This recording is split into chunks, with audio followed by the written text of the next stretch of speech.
March 24, 1944. 02, 17 hours, 19 Zuzan feet over the Ruhr Valley. Staff Sergeant Eugene Gene Hartley pressed his face against the plexiglass of his tail gunner position aboard the B-17G Memphis Mercy, watching darkness swallow everything behind them. No stars, no moon, just the kind of black that made men see things that weren't there. His breath fogged the glass in rhythmic clouds.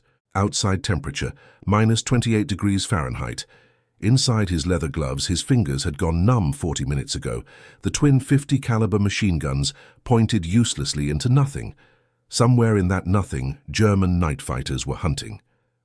Before we continue with Gene Hartley's incredible story, we need your help to keep these forgotten heroes alive. If you're already hooked by what you're hearing, hit that like button right now. It tells YouTube to share this with more people who care about real history. Subscribe to this channel so you never miss another story of courage and innovation from World War II. And here's something we love. Drop a comment below and tell us where you're watching from. Your country, your city. We have viewers from Buenos Aires to Berlin, from Manila to Montreal. Are you a veteran? Did your grandfather serve? Do you have a connection to this war? We want to hear from you. Now back to 19,000 feet over the Ruhr Valley, where Gene Hartley was about to face an enemy he couldn't see coming. The statistics were killing the 8th Air Force faster than German flak.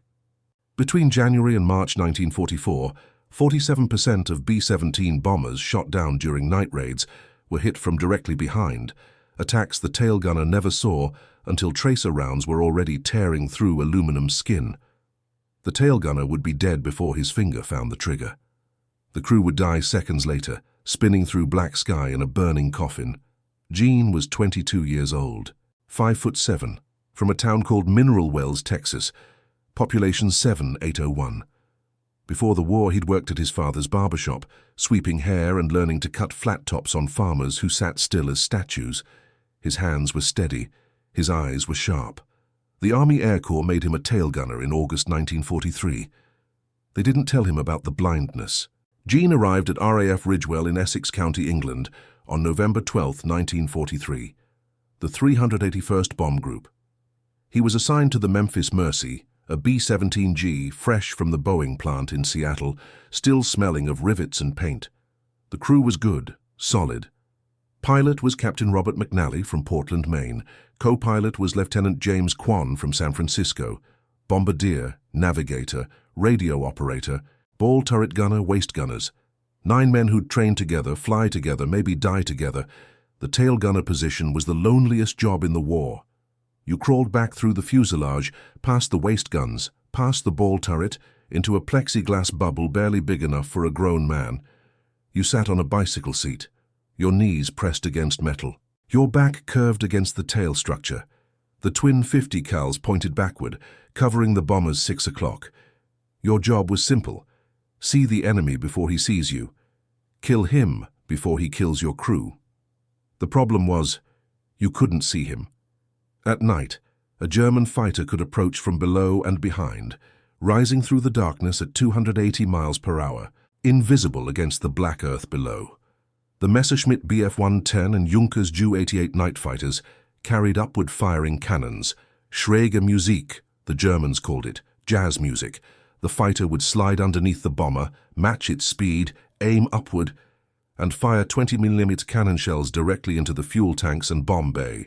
The bomber would explode before the tail gunner ever knew death was there. Gene learned this on his 3rd mission, December 8, 1943, target, Bremen. The Memphis Mercy flew in the 535th position of a 480 bomber stream. Gene sat in his bubble, scanning darkness, seeing nothing.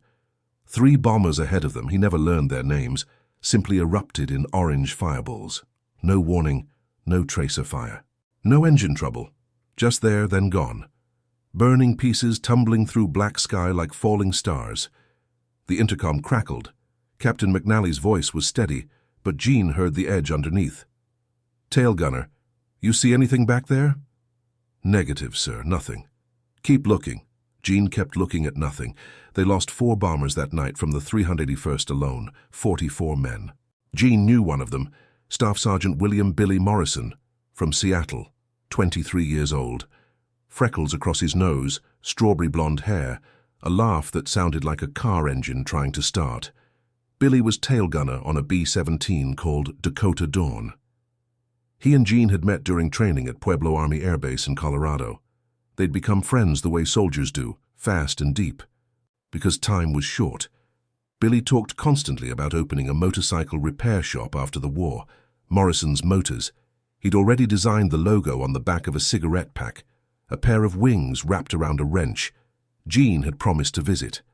They'd shaken hands on it November 10th, 2 days before shipping to England. Billy Morrison died over Bremen on December 8, 1943, at approximately 23:41 hours. His bomber was hit from below by a Bf-110 night fighter piloted by Oberleutnant Werner Hoffmann of Nachtjagdgeschwader 1. 20mm cannon shells punctured the fuel tanks between the number 3 and number 4 engines. The Dakota Dawn exploded at 18,400 feet. No parachutes were observed. The wreckage fell into the Weser River. 9 men. Gone in 3 seconds. Jean got the news the next morning in the barracks. He didn't cry. He sat on his bunk, still wearing his flight suit that smelled like sweat and oil and cold metal, and stared at his hands. Billy had been directly behind them in the formation. Jean had been staring into darkness. Billy had been staring into darkness. The German had been below them both, invisible, choosing which one died first. Jean realized something that morning, sitting on his bunk while other men slept, or pretended to sleep. The problem wasn't enemy skill. The problem wasn't American equipment. The problem was that human eyes couldn't see down and behind at the same time. Your field of vision from the tail gunner position was roughly 180 degrees horizontal, 60 degrees vertical. But the Schräge Musik attacks came from below and behind, rising through the bomber's blind spot at a 30 to 40 degree angle. By the time the fighter rose into your field of vision, he was already firing. You were already dead. Over the next 8 weeks, Jean watched it happen again and again. December 20th, 1943. Hanover. 2 bombers from the 533rd Squadron, 16 men, January 7th, 1944. Ludwigshafen. 1 bomber, 9 men, January 29th, 1944. Frankfurt. 3 bombers from the 391st, 27 men, February 10th, 1944. Brunswick. 4 bombers, 36 men. Every mission briefing, the intelligence officers said the same things. Stay in formation. Maintain altitude. Watch your 6. Jean wanted to scream at them. We are watching our 6. We can't see what's underneath our 6. February 24th, 1944. The 331st lost 5 bombers over Schweinfurt, 45 men. One of them was a tail gunner named Eddie Kowalski from Pittsburgh. He and Jean had played poker 3 nights earlier. Eddie had won $8 and promised to buy Jean a beer in London. Eddie burned alive over Schweinfurt, still sitting in his tail gunner seat, still trying to see the enemy that had already killed him. That night, Jean couldn't sleep. He lay in his bunk at RAF Ridgewell, listening to men snore and cough and mutter in nightmares. Outside, English rain hammered the Nissen hut's curved metal roof. Jean stared at the darkness above him and thought about angles. The German fighters attacked from below. Jean's guns pointed backward and slightly down, but not nearly enough. The plexiglass bubble gave him a view of everything behind and above the bomber, but nothing below. To see below, he'd have to press his face against the floor plexiglass panel and look straight down. But if he was looking down, he wasn't looking back, and if he wasn't looking back, a fighter could attack from level or above. You couldn't watch 2 directions simultaneously. That was the problem. But mirrors could. Jean sat up in his bunk. Someone across the barracks told him to shut up. Jean ignored them. His father's barbershop in Mineral Wells, Texas, had mirrors on every wall. When you sat in the chair, you could see behind you without turning around. You could see the whole room at once. Front, sides, back, all in the reflection. A mirror. Jean climbed out of his bunk, pulled on his boots, and walked through cold rain to the equipment Nissen hut. It was 03:15 hours. The door wasn't locked. Nothing was locked on an airbase where everyone was supposed to trust everyone else. Inside, rows of lockers held flight gear, oxygen masks, parachutes, life vests. Jean used his flashlight, searching. He found it in a metal supply cabinet near the back. A rectangular shaving mirror, maybe 8 inches by 6 inches, standard Army Air Corps issue. The kind men used in the washroom. Chrome frame. Flat glass. Jean held it up, tilted it, watched the flashlight beam reflect across the walls. He could mount this in the tail gunner position, angle it to reflect the view below and behind the bomber. He wouldn't have to look down. He'd see down by looking at the mirror. Peripheral vision, like a car's rearview mirror, but pointing at the bomber's blind spot where German fighters rose through darkness to kill you. Jean took the mirror. He also took a roll of aircraft-grade adhesive tape, a small tube of epoxy resin, and a metal bracket designed for securing oxygen hoses. He walked back through the rain, hid the materials under his bunk and lay down. His heart was hammering. This could work. This could actually work. It was also completely against regulations. Army Air Corps Technical Order DO 120EF2 explicitly prohibited unauthorized modifications to aircraft equipment. Section 4, Paragraph 12, no crew member shall alter, attach, or remove any component of aircraft structure or equipment without written authorization from a commanding officer of rank captain or higher. Violation could result in court-martial, demotion, or reassignment to ground duty. Jean didn't care about regulations. He cared about not dying. He cared about Billy Morrison and Eddie Kowalski and the 93 other men from the 381st who'd burned alive because they couldn't see the enemy underneath them. But he had to be careful. If Captain McNally saw the mirror before Jean could prove it worked, McNally would order it removed. If the group commander saw it, Jean would face disciplinary action. He had to install it secretly, test it on a combat mission, and only reveal it after it saved their lives. The Memphis Mercy's next scheduled mission was March 24, 1944. Target, Schweinfurt ball-bearing plants. Night raid, deep into Germany, 8-hour round trip. Jean had 4 days, March 20, 1944, 22:30 hours. The flight line at RAF Ridgewell was empty, except for ground crew performing engine maintenance on 3 bombers. Jean walked across wet tarmac toward the Memphis Mercy, carrying the mirror, tape, epoxy, and bracket inside his leather flight jacket. A half moon threw weak light across the hardstands. His breath steamed. His boots splashed through puddles that smelled like aviation fuel. The Memphis Mercy sat dark and silent, a 64-foot-long aluminum shadow with 4 Wright Cyclone engines that could push 65, 0 pounds into the sky at 287 miles per hour. Jean climbed through the belly hatch, crawled through the radio compartment, past the ball turret, past the waist gun positions, into the tail section. The tail gunner station was exactly as cramped as always. Jean wedged himself into position, switched on his flashlight and examined the space. The plexiglass bubble curved around him. The twin .50 caliber Brownings pointed backward. Below his feet, a small plexiglass panel offered a limited view straight down, useless for spotting fighters rising at an angle. Jean needed to position the mirror so it reflected the space below and behind the bomber, roughly a 45-degree angle. Without blocking his view backward or interfering with the gun controls, he decided to mount it on the left side of the station, angled outward and downward, secured to the fuselage frame with the metal bracket, and reinforced with epoxy. The work took 47 minutes. Jean used the bracket to create a pivoting mount, allowing him to adjust the mirror's angle. He applied epoxy to the contact points, careful not to use too much, because excess epoxy could freeze and crack at high altitude. He reinforced the bracket with aircraft tape, wrapping it 6 times. He tested the pivot, smooth movement. He adjusted the angle until the mirror reflected the view below and behind, catching the exact blind spot where Schrager Music fighters approached. Perfect. Jean tested it from the gunner position. Sitting normally, looking backward through the plexiglass, he could now also see, in the lower left corner of his vision, the reflected image in the mirror. It showed the darkness below and behind the bomber. A fighter rising from that angle would appear in the mirror seconds before it rose into his direct line of sight. Seconds. That's all Jean needed.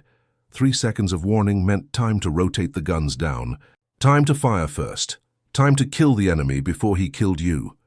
Jean climbed out of the bomber at 23:41 hours, replaced the belly hatch, and walked back across the flight line. Nobody had seen him. The mirror was invisible unless you were sitting in the tail gunner position looking for it. From outside the aircraft, it was just another piece of equipment in a cramped space full of equipment. 4 days later, Jean would find out if it worked. March 24th, 1944, 19:45 hours, mission briefing. The target was the ball-bearing manufacturing plants in Schweinfurt, the same target that had killed Eddie Kowalski 1 month earlier. The 8th Air Force was sending 480 B-17s in 3 waves. The 381st Bomb Group would fly in the second wave, 96 bombers, taking off at 20:30 hours, reaching the target at approximately 020 hours. Expected enemy fighter resistance, heavy. Expected flak, extreme. Expected losses, 8 to 12%. Jean sat in the briefing Nissen hut with the rest of the Memphis Mercy crew, watching the intelligence officer move colored pins across a map of Germany. Captain McNally asked questions about weather. Lieutenant Quan asked about alternate targets if cloud cover obscured Schweinfurt. The bombardier asked about flak concentrations. Jean asked nothing. He was thinking about the mirror. At 20:15 hours, the crew walked to the Memphis Mercy. Jean carried his parachute, his flight bag, his oxygen mask. His leather A2 jacket smelled like cigarette smoke and sweat. His boots crunched across gravel. The 4 Wright Cyclone engines were already running, propellers spinning, the sound like continuous thunder. Ground crew wished them luck. Jean climbed through the belly hatch, crawled to his position, wedged himself into the tail gunner seat. The mirror was still there, still angled correctly, still secure. Jean plugged in his oxygen hose, his heated suit connection, his intercom line. He tested the guns. Both 50 cals traversed smoothly, elevation controls responsive. He looked at the mirror. It reflected darkness. He was looking at nothing, watching nothing, waiting for something to rise through nothing and try to kill him. 31 hours. The Memphis Mercy lifted off runway 28, climbing through cold English night into formation position. Jean watched the ground disappear. England became a patchwork of blackout darkness below, barely distinguishable from the North Sea beyond. The bomber climbed to 18,000 feet, joined the 381st Formation, turned southeast toward Germany. Jean sat in his bubble, alone with 2 machine guns and a mirror, watching darkness slide past at 180 miles per hour. The first 2 hours were uneventful. The bomber stream crossed the English Channel, crossed occupied France, crossed the Rhine River into Germany. Jean saw nothing. No fighters, no flak. Just darkness and the faint silhouette of other B-17s in formation, running lights extinguished, invisible except for the blue flame of exhaust stacks. At 23:50 hours, flak began over Mannheim, orange explosions blooming in black sky. Heratier shells detonating at 18,000 feet, shrapnel rattling against aluminum. The Memphis Mercy shuddered through the barrage. Jean held onto his guns and watched the mirror. Nothing. 01, 15 hours. The bomber stream turned northeast toward Schweinfurt. Jean's oxygen mask hissed with each breath. His heated suit kept his core warm, but his fingers and toes had gone numb. The temperature outside was minus 32 degrees Fahrenheit. Inside the plexiglass bubble, maybe minus 20. Jean's breath frosted the glass. He wiped it clear with his glove, checked the mirror, saw nothing. 01, 47 hours. The intercom crackled, Captain McNally's voice. Bomb run in 13 minutes. Tail gunner stay alert. Intelligence reports night fighters in the area. Roger, sir. Jean stared into darkness. His eyes ached from searching. His neck was stiff from the constant scan. Left, right, up, down, mirror. Left, right, up, down, mirror. Nothing. Nothing. Nothing. Aero 2, Aero 3 hours. The bombardier called bombs away. The Memphis Mercy lurched upward as 6.0 pounds of high-explosive ordnance dropped from the bomb bay. Jean felt the aircraft lighten. Captain McNally banked left, beginning the turn away from the target. Behind them, Schweinfurt burned orange and red. Flak continued. Jean kept scanning. 02, 11 hours. The Memphis Mercy was 32 miles northwest of Schweinfurt, descending to 17,000 feet, maintaining 190 miles per hour. Jean wiped frost from the plexiglass, checked the mirror. Movement. In the mirror's reflection, something dark was rising from below and behind, maybe 400 yards back, climbing at a steep angle, moving fast. Gene's heart stopped. His training took over. He keyed the intercom. "Fighter, 6 o'clock low, coming up." His hands moved. He grabbed the gun controls, rotated the twin 50 cals downward, tracked the movement in the mirror. The shape was still rising, still closing. Gene could see it now in direct vision. A twin-engine silhouette, probably a BF-110, climbing toward the Memphis Mercy's belly. The fighter's upward-firing cannons would be armed. The pilot would be lining up the shot. 3 more seconds, and the Memphis Mercy would be dead. Gene fired first. The twin 50 caliber Brownings hammered. Tracer rounds every 5th round drew burning lines through darkness, arcing down toward the climbing fighter. Gene walked the tracers onto the target, compensating for the bomber's movement, the fighter's movement, the relative closure rate. His father had taught him to cut hair by watching the mirror. You didn't look at the back of the customer's head. You looked at the reflection and let your hands follow your eyes. Gene did the same thing now. He watched the mirror and let the guns follow. The tracers found the BF-110's right engine. Sparks, smoke.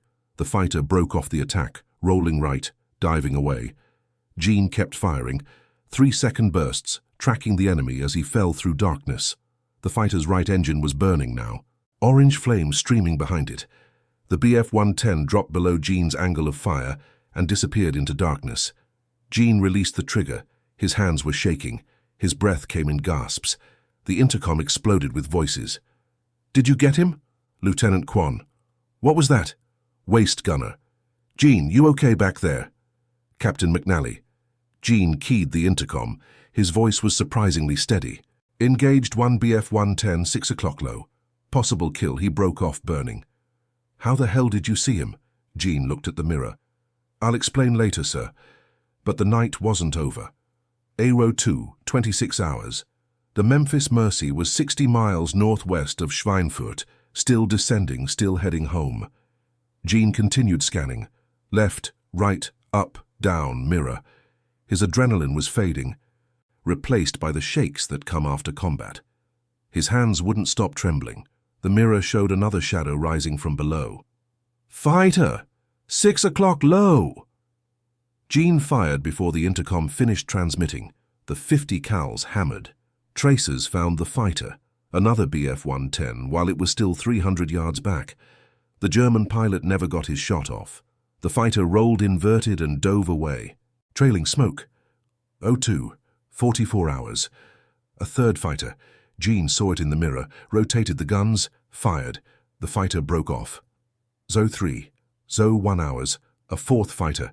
Gene fired, hit. The fighter fell away. ZO3, 19 hours. A fifth fighter. Gene's ammunition was running low, maybe 200 rounds left in each gun. He fired short bursts. The fighter broke off. Captain McNally's voice on the intercom was tight with tension. "Tail gunner, how are you seeing these guys?" "The mirror, sir." "What mirror?" "I'll show you on the ground, sir." 03, 37 hours. Sixth fighter. Gene fired. Hit. The fighter dove away. By the time the Memphis Mercy crossed back into France at 04, 12 hours, Gene had engaged 9 separate night fighters. He'd scored confirmed hits on 7. He'd driven off 2 others. The mirror had given him 3 to 5 seconds of advance warning on every attack, just enough time to rotate the guns and fire first. Not a single 20mm cannon shell had hit the Memphis Mercy. At 06, 40 hours, the bomber touched down at RAF Ridgewell. Gene crawled out of the tail section, dropped to the tarmac, and vomited behind the landing gear. His legs wouldn't hold him. His hands wouldn't stop shaking. He sat on the wet ground and stared at nothing while ground crew and intelligence officers swarmed the aircraft, counting bullet holes, checking damage. Captain McNally found him there. "Gene, show me this mirror." Gene climbed back into the bomber. McNally followed. They crawled to the tail section. Gene pointed at the mirror mounted on the left side, angled downward, reflecting the space below the aircraft. McNally stared at it for 10 seconds.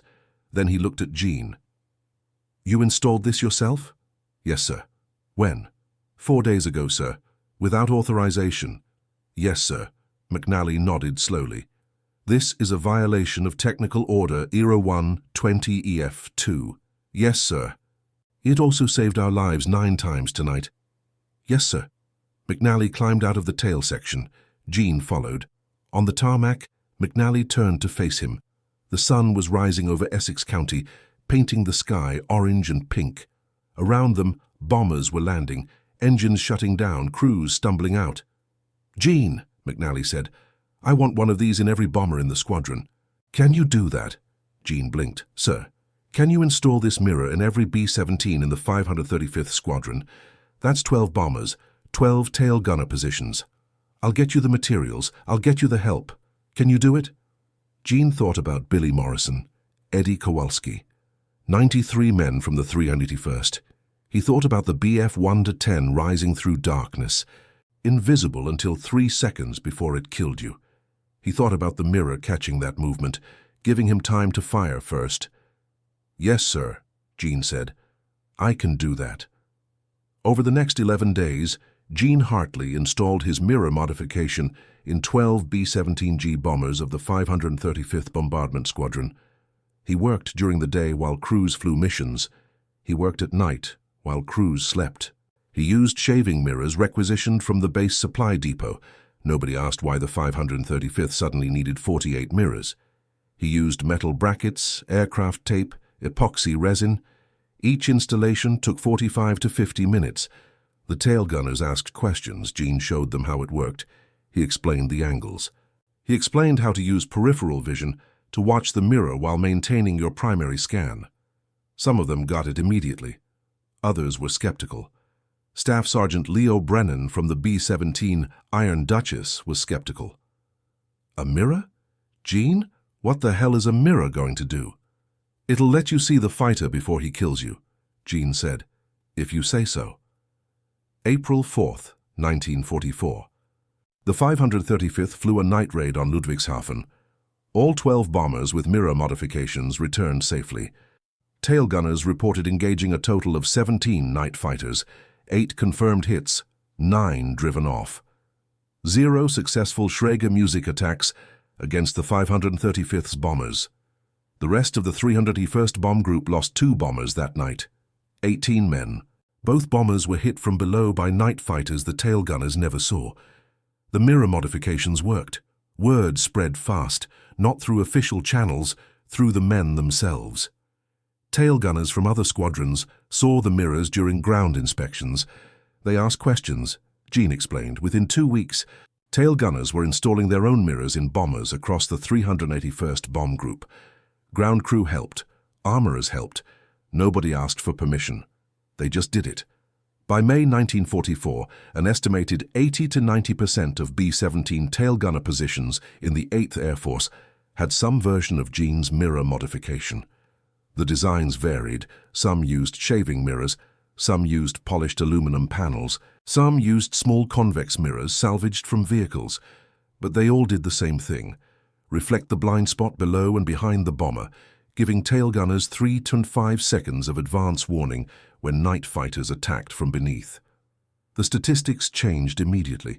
Between January and March 1944, before the mirror modifications, 47% of B-17s shot down during night raids were hit from directly below. Between May and August 1944, after widespread adoption of the mirrors, that number dropped to 11%.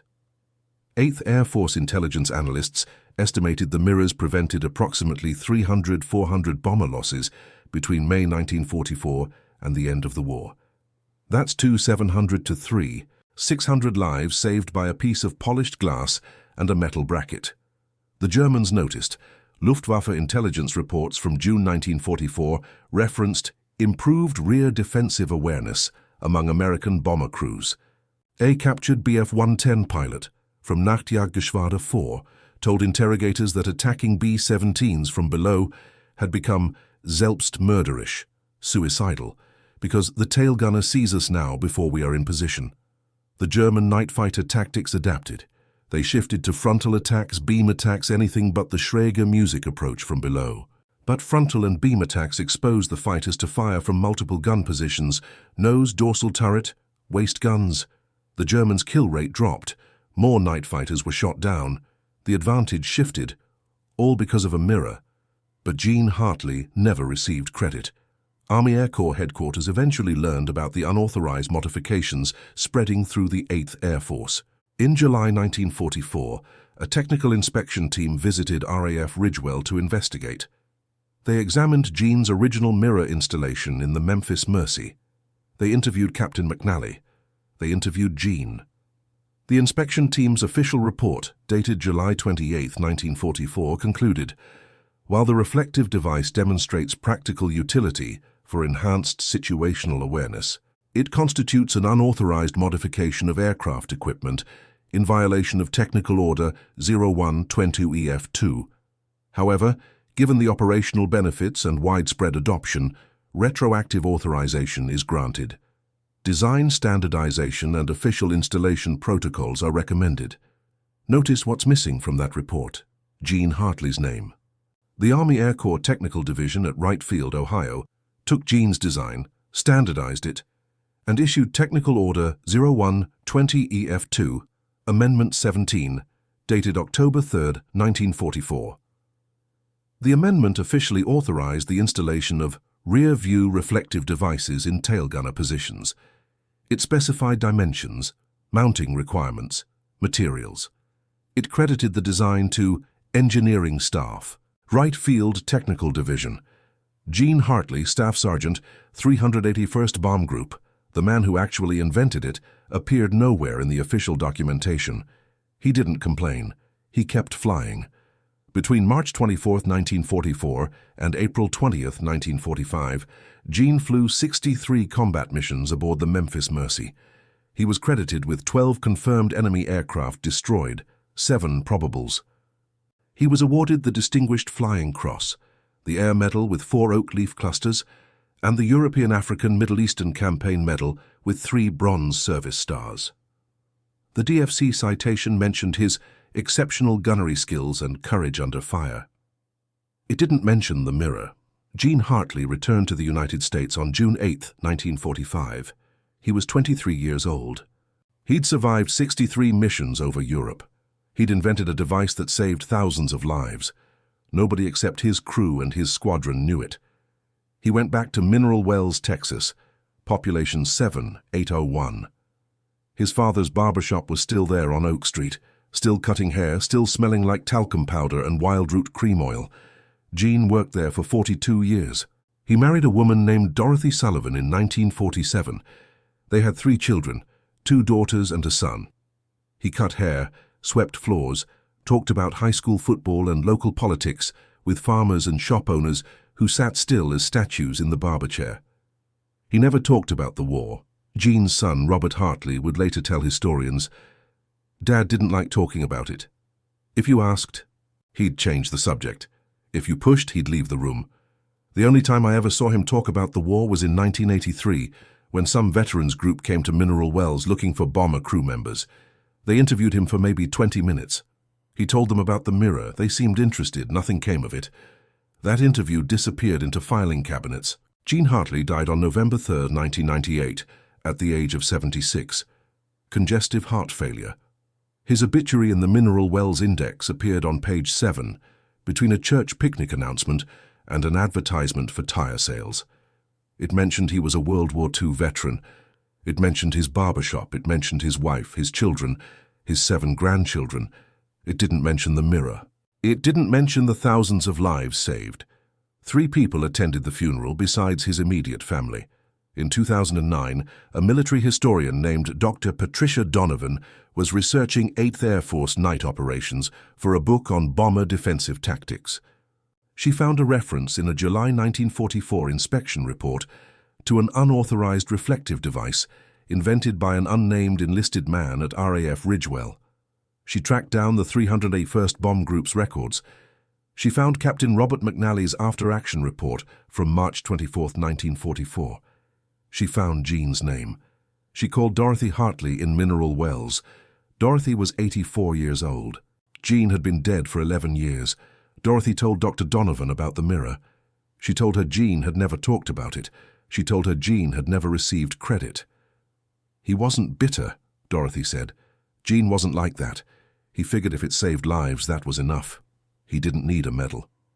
Dr. Donovan published her book, Night Guardians, Innovation and Survival in the 8th Air Force, in 2011. Chapter 7 was titled, The Mirror in the Tail, How One Sergeant's Ingenuity Changed Night Combat. It told Gene's story. It included photographs of the original mirror installation. It included testimony from surviving crew members of the Memphis Mercy. The book sold 300 copies. It was reviewed in 2 military history journals. Gene's contribution to bomber defensive tactics was officially recognized 70 years after he invented it. In 2015, the Mineral Wells Area Historical Society installed a small plaque at the site of Gene's former barbershop on Oak Street. The shop had closed in 1992, replaced by a cell phone store. The plaque reads, Staff SGT Eugene Hartley, 1922-1998, World War II veteran, 381 ST bomb group inventor of the tail gunner. Rear view mirror, his innovation saved thousands of lives. The plaque is bronze, 3 inches by 5 inches. Most people walk past it without noticing. If this story moved you, if you're amazed that a simple barbershop mirror saved thousands of men who never knew Gene Hartley's name, hit that like button. Subscribe to this channel, because we're dedicated to finding these forgotten heroes and making sure they're remembered. Drop a comment below and tell us, do you know someone who invented something that saved lives but never got credit? Have you ever improvised a solution under pressure? Tell us your story. We read every comment. Gene Hartley cut hair in a small Texas town for 42 years. He raised a family. He lived a quiet life. He never got rich, never got famous, never got the recognition he deserved. But somewhere tonight there's a 90-year-old man in Florida or Oregon or Maine who flew in a B-17 over Germany in 1944.